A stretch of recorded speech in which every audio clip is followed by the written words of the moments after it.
Bonjour et bienvenue. Heureux de vous retrouver sur ma chaîne YouTube. Une chaîne que certains qualifient de lanceur d'alerte morale et théologique. Alors, je prends volontiers à mon propre compte ce terme de lanceur d'alerte. Mais je crois que je n'ai rien inventé parce que le premier lanceur d'alerte au niveau du danger, de la dérive que peut prendre notre humanité, nos sociétés humaines, eh bien, ça a été en premier lieu le Christ qui nous a rappelé justement un tout petit peu à l'ordre et pour nous faire prendre conscience des dangers qui étaient parfois imminents. Avec les textes de ce début du mois de novembre, je suis poussé aujourd'hui à prendre la parole sur quelques sujets qui en effet m'interpellent. Le premier de ces sujets est qu'en allant consulter des sites qui ont trait à l'accompagnement, à la gestion des couples, à essayer de pouvoir conseiller les personnes qui vivent ensemble, eh bien je vois un foisonnement de psychologues, d'accompagnateurs, de coachs qui vont toujours actuellement dans le même sens. Ils font des centaines de milliers de vues, ce qui veut dire que leurs chaînes ont énormément de succès. Ils sont très écoutés, avec des commentaires souvent de gratitude. Mais ils vont dans un sens qui m'inquiète énormément. Certains ont même mis en ligne des questionnaires et qui poussent véritablement l'individualité dans le couple, qui poussent le couple pratiquement à trouver des critères de séparation. Je trouve ça assez fou quand même que des accompagnateurs de couple et de relations essaient plutôt aujourd'hui de séparer ou de trouver ce qui ne va pas pour justifier une recherche du bonheur individuel. Et certains disent même que les enfants préfèrent voir des parents séparés, mais épanouis l'un et l'autre, que de les voir ensemble essayer de relever les défis l'un pour l'autre. Alors, là aussi, je me dis qu'il y a quand même une grave dérive existentielle de couple, de vision, d'alliance, de relever les défis, de persévérer. Et je trouve inquiétant de voir de plus en plus de personnes aller dans ce sens-là, au nom, justement, de l'épanouissement individuel. Alors nous comprenons que la vision chrétienne est une vision d'unité dans la diversité, est une notion de bien-être communautaire, bien sûr en prenant soin de l'individu, bien sûr en prenant soin du plus faible, mais avec une vision de bien-être commun. Et surtout, d'essayer toujours de cheminer dans la correction, dans la fraternité fraternelle. Cette fraternité qui est important aujourd'hui de mettre en avant, une fraternité qu'il faut tous les jours redire, il faut tendre vers elle. Elle est difficile à atteindre, nous le comprenons bien. Mais dans le couple également, certains coachs disent que c'est tout à fait normal que le couple s'affadisse et qu'on n'a même plus besoin de justifier pourquoi on a envie de se séparer de son conjoint, de dire simplement « voilà, je ne t'aime plus ». Comme si l'amour était un va-et-vient, comme si l'amour se redistribuait à gauche, à droite. Voilà, mais cet amour vient de Dieu d'abord. Alors bien sûr que si nous voyons un amour purement humain, un purement éros, érotique, ou axé toujours sur la corporéité, bien évidemment que cela s'oppose frontalement à cet esprit divin, chrétien. Ça, c'était la première chose qui m'inquiète aujourd'hui. La deuxième chose est cette pensée binaire par rapport à toutes ces guerres qui se passent. Vous savez qu'actuellement, on a plus de 50 pays dans notre monde qui sont en guerre. Mais en tout cas, chez nous, tout est focalisé, tout est centré sur le conflit en Ukraine. Là aussi, je suis outré de voir cette pensée binaire que l'on nous assène, où on nous évite de réfléchir, de comprendre les tenants, les aboutissants, de nous éviter aussi d'imaginer une sortie par certaines négociations, par une désescalade, par une volonté de négocier, de discuter. Aujourd'hui, il y a cette pensée binaire, le bien est désigné, le mal est désigné. Et on doit réfléchir dans cette pensée binaire, on ne peut pas aller au-delà. Ça nous rappelle vaguement ce que nous avons vécu avec l'époque du Covid, où les pensées s'opposaient, se clivaient, s'affrontaient, au lieu d'essayer simplement, en bonne intelligence, de se retrouver, de réfléchir ensemble. Aujourd'hui, ces va-t-en-guerre de plateau ne se rendent même pas compte qu'il y a des vies, qu'il y a des personnes petites, faibles, pauvres, qui meurent tous les jours sur les terrains de bataille. Pourquoi ? Parce qu'on refuse aujourd'hui de négocier. Si chacun revenait sur ses positions en essayant d'analyser simplement ce que l'on a fait ou ce que l'on a manqué pour que l'autre déborde, pour que l'autre parte en guerre, eh bien ça permettrait aujourd'hui une désescalade, une pacification. Aujourd'hui, nous voyons que tout ce qui se passe également va impacter lourdement les générations futures. Cette hyperinflation, ces crises, arrivant bientôt à une guérilla, à des guerres civiles, avec cette instrumentalisation des biens premiers et des matières premières. Est-ce que nous allons continuer comme ça? Et je crois que là aussi, je suis surpris de voir que nos grands moralistes, nos grands théologiens de toute religion ne prennent pas position. Alors bien sûr, sans doute qu'ils sont évincés, ils ne sont pas invités sur les plateaux TV. Alors évidemment, il faut utiliser d'autres moyens pour essayer de faire réfléchir les personnes. Et lorsqu'on désigne le bien et le mal en vous disant « il faut simplement maintenant que vous choisissiez votre camp », eh bien, dites-vous bien qu'il y a toujours une zone grise. Il y a toujours cette fameuse zone de réflexion, de transition, de négociation. Cette zone où on en apporte une nuance et qui permettra, j'en suis sûr, si l'on la met en avant, si on la travaille, de pacifier la situation. Aujourd'hui, je pense que ça, c'est un énorme problème, là aussi, que nous vivons. Troisième sujet que je voulais aborder avec vous, cette montée de l'instinct. Là aussi, il y a toujours davantage cette volonté du bien privé, du bien et non commun. Partout, dans les publicités, dans les nouvelles philosophies, c'est toujours la minorité, l'unicité qui compte. Et ce n'est plus le bien commun, la vision commune. Et ça, je trouve que c'est extrêmement grave parce qu'on fait taire cette notion de bien commun. Parfait, on en arrive même à ce que des personnes aujourd'hui me disent « tout ce que j'ai appris, tout ce que je croyais n'est plus valable, n'est plus entendable, n'est plus transmissible ». Là aussi, c'est quelque chose d'incroyable quand on y pense.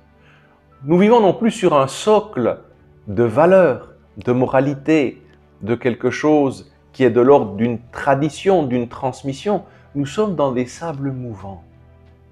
Mais les sables mouvants nous engloutissent petit à petit. Et aujourd'hui, il y a tellement de facteurs sociétaux, de guerre. Et quand on parle de guerre, il y a bien plus important que ce qui se passe en Ukraine ou en Russie. Il y a les guerres de pensée, morale, existentielle, sociologique, éducative. Ces guerres-là sont en train de se conjuguer. Et si là, nous n'apprenons pas à parler ensemble, à négocier, à s'éclairer mutuellement, nous allons à une rupture qui arrive maintenant à une consommation très dangereuse. Souvenons-nous toujours que celui qui divise, celui qui veut aliéner, qui veut déshumaniser, qui veut animiser, enlever l'âme à l'être humain, c'est Satan. Est-ce que nous allons le laisser faire librement? J'invite toutes les personnes de bonne volonté, toutes les personnes qui se disent chrétiennes, à faire vivre leur voix, leur baptême et l'évangile dans cette société, éclairée autour de vous. Même si l'on ne vous écoute pas de prime abord, même si on ricane de vous. Aujourd'hui, il y a un choix fondamental à faire. Il y a une ouverture dangereuse, c'est mon point suivant, à l'ésotérisme.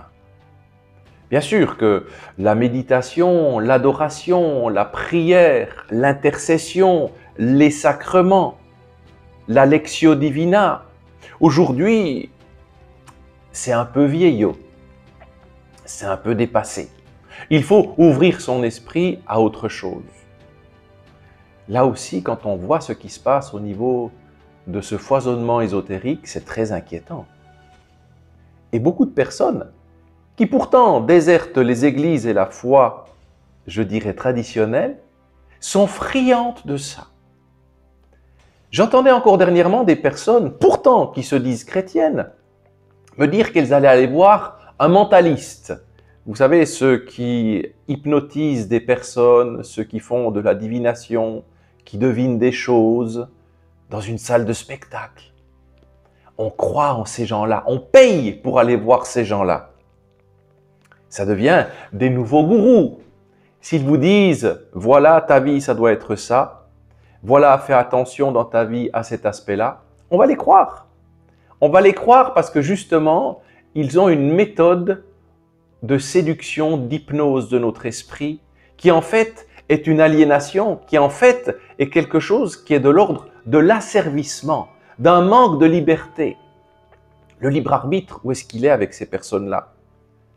Aujourd'hui, même dans des institutions que l'on appelle religieuses, on donne la tribune à des cours de médiumnité, de tarot. Est-ce qu'on se rend compte que l'on est juste en train de jouer à un jeu extrêmement dangereux en faisant ça? Je suis très surpris que justement des religieux, des personnes qui se disent religieuses, qui ont des fonctions importantes dans nos différentes églises, ne dénoncent pas, ne tirent pas la sonnette d'alarme à tout ce qui est en train de se vivre, de se passer.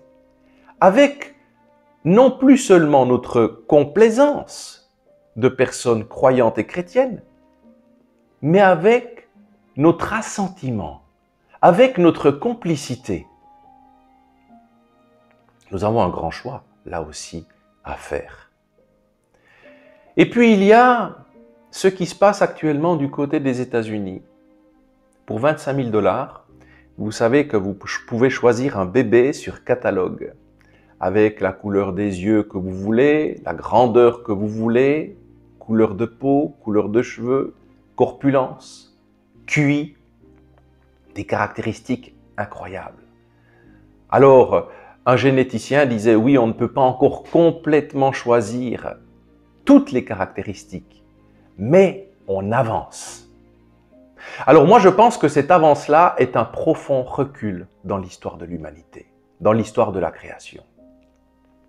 Je pense que c'est extrêmement dangereux. Et dans un même moment, des lois ont été votées aux États-Unis pour que chaque État puisse choisir, se déterminer librement sur jusqu'à quand est-ce qu'une femme peut avorter. Et imaginez aujourd'hui, le choix est même porté jusqu'à la veille de la naissance de l'enfant. Jusqu'à la veille de la naissance de l'enfant. Si ça n'est pas un infanticide, je ne sais pas de quoi on parle. Alors en même temps, il y a l'enfant qui arrive, non choisi, mais en même temps, on payera 25 000 € pour choisir l'enfant que l'on souhaite. Est-ce que c'est ça, l'évolution? Est-ce que c'est ça, la modernité? Est-ce que c'est ça, la providence de Dieu? Moi, j'appelle juste ça la décadence humaine et l'éloignement de Dieu, ou l'éloignement à Dieu. Pour terminer, je vous relirai l'Évangile que nous avons proclamé le 2 novembre à la commémoration des fidèles défunts. Et je crois que cet évangile-là doit nous faire vraiment réfléchir. Évangile de Jésus-Christ selon saint Matthieu. En ce temps-là, Jésus disait à ses disciples, « Quand le Fils de l'homme viendra dans sa gloire, et tous les anges avec lui, alors il siégera sur son trône de gloire. Toutes les nations seront rassemblées devant lui. Il séparera les hommes les uns des autres, comme le berger sépare les brebis et les boucs. Il placera les brebis à sa droite et les boucs à sa gauche. Alors le roi dira à ceux qui seront à sa droite, « Venez les bénis de mon Père, recevez en héritage le royaume préparé pour vous depuis la fondation du monde. Car j'avais faim et vous m'avez donné à manger, j'avais soif et vous m'avez donné à boire. J'étais un étranger et vous m'avez accueilli, j'étais nu et vous m'avez habillé. J'étais malade et vous m'avez visité, j'étais en prison et vous êtes venus jusqu'à moi. » Alors les justes lui répondront, « Seigneur, quand est-ce que nous t'avons vu? Tu avais donc faim et nous t'avons nourri, tu avais soif et nous t'avons donné à boire. Tu étais un étranger et nous t'avons accueilli, tu étais nu et nous t'avons habillé, tu étais malade ou en prison. Quand sommes-nous venus jusqu'à toi? » Et le roi leur répondra, « Amen, je vous le dis, chaque fois que vous l'avez fait à l'un de ces plus petits de mes frères, c'est à moi que vous l'avez fait. » Alors il dira à ceux qui seront à sa gauche, « Allez-vous-en loin de moi, vous les maudits, dans le feu éternel préparé pour le diable et ses anges. Car j'avais faim, et vous ne m'avez pas donné à manger. J'avais soif, et vous ne m'avez pas donné à boire. J'étais un étranger, et vous ne m'avez pas accueilli. J'étais nu, et vous ne m'avez pas habillé. J'étais malade et en prison, et vous ne m'avez pas visité. » Alors ils répondront eux aussi, « Seigneur, quand avons-nous vu avoir faim, avoir soif, être nus, étrangers, malades ou en prison, sans nous mettre à ton service? » Il leur répondra, « Amen, je vous le dis, chaque fois que vous ne l'avez pas fait à l'un de ces plus petits, c'est à moi que vous ne l'avez pas fait. » Et ils s'en iront ceux-ci au châtiment éternel et les justes à la vie éternelle. Vous comprenez?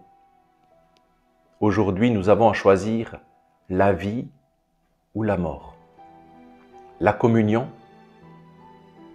rejoindre son prochain, ne pas faire la guerre, tout faire pour maintenir l'alliance entre l'homme et la femme dans le couple, l'alliance d'amour entre chacun, la recherche du bien-être commun, la profession de foi inaliénable, inaltérable, la proclamation des valeurs qui ne changent pas, qui n'évoluent pas.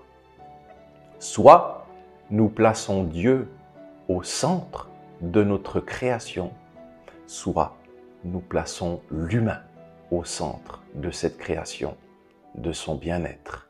C'est une usurpation, c'est un détournement. Et si cet humain continue comme ça, pauvre monde, que celui qui a des oreilles entende.